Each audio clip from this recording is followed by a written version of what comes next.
Chapter 16. Division of labor is based on one's ability. The division of labor into 4 categories is also based on the qualities inherent in people's nature, and not necessarily as one's birthright, O Arjun.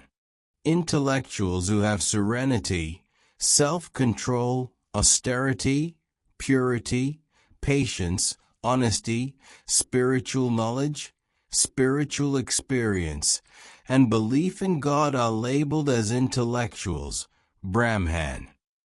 Those having the qualities of heroism, vigor, firmness, dexterity, steadfastness in battle, charity, and administrative skills are called kshatri or warriors.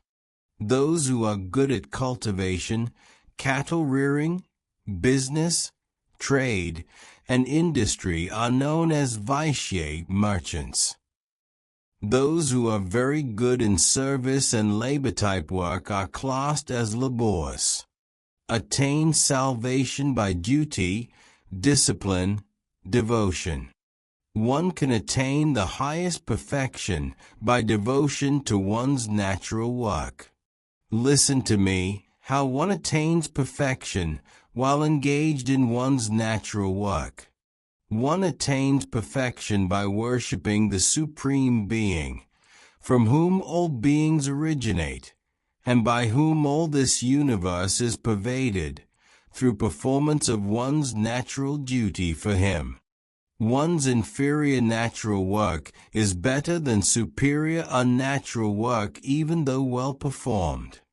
One who does the work ordained by one's inherent nature without selfish motives incurs no sin or karmic bondage.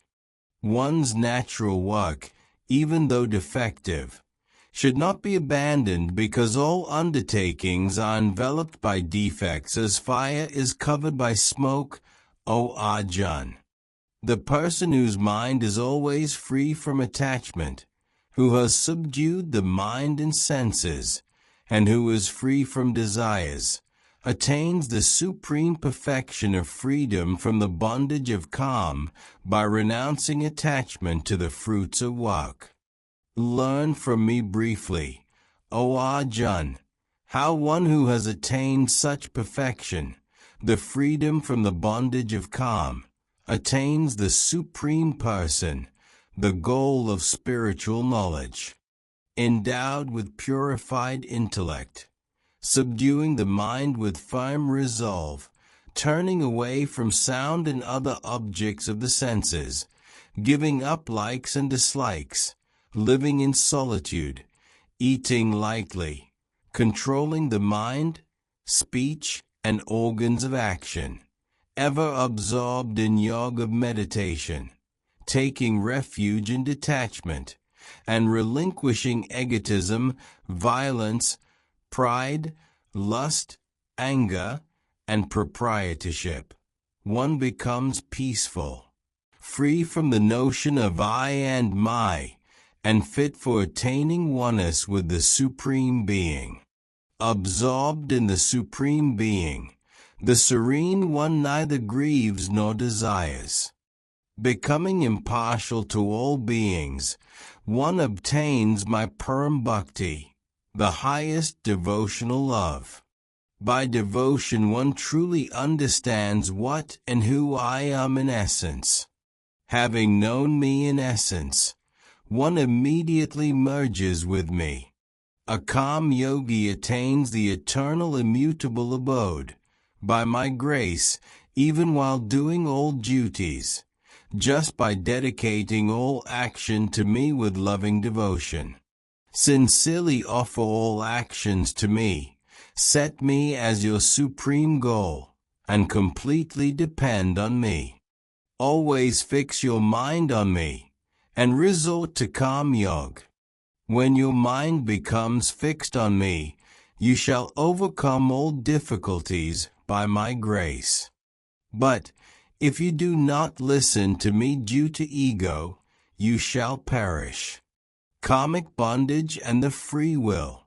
If due to ego you think, I shall not fight, your resolve is vain, because your own nature will compel you to fight. O Arjuna, you are controlled by your own nature-born karmic impressions, or samskar. Therefore, you shall do, even against your will, what you do not wish to do out of delusion. The Supreme Bhagwan, Krishnaji or God, abiding as the controller in the inner psyche of all beings, O Arjun, causes them to evolve or work out their calm, like a puppet of calm, mounted on a machine. The Supreme Controller is the reflection of the Supreme Spirit in the body.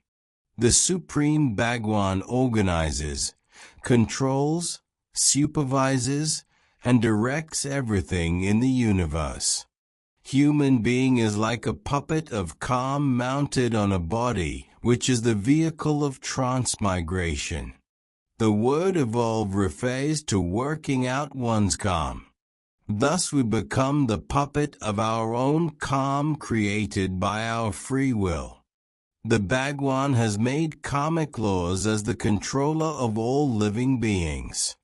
Therefore, one must learn to gladly endure all that fate imposes by taking refuge in God and following His commandments.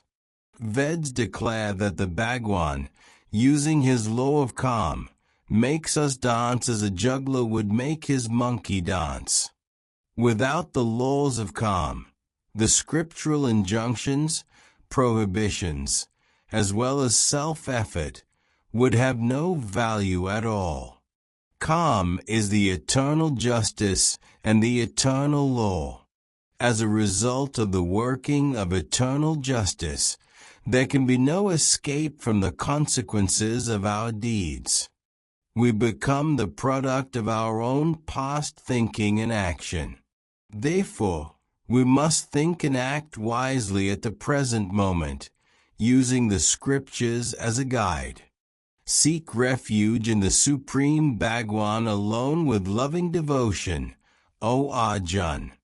By His grace you shall attain supreme peace and the eternal abode. Thus, I have explained the knowledge that is more secret than the secret. After fully reflecting on this, do as you wish. Path of surrender is the ultimate path to God. Hear once again my most secret, supreme word. You are very dear to me, therefore I shall tell this for your benefit. Fix your mind on me, be devoted to me, offer service to me, bow down to me, and you shall certainly reach me. I promise you, because you are my very dear friend. Setting aside doship, ownership and attachment to the fruits of all works, just surrender to or gladly abide by my will. I shall liberate you from all sins or bondage of calm. Do not grieve. The meaning of abandoning all duties and taking refuge in God is that one should perform duty without ego and attachment to results, as an offering to the Bhagwan, and totally depend only on Him. The Bhagwan takes full responsibility for a person who totally depends on Him and understands. All is manifestation of the One.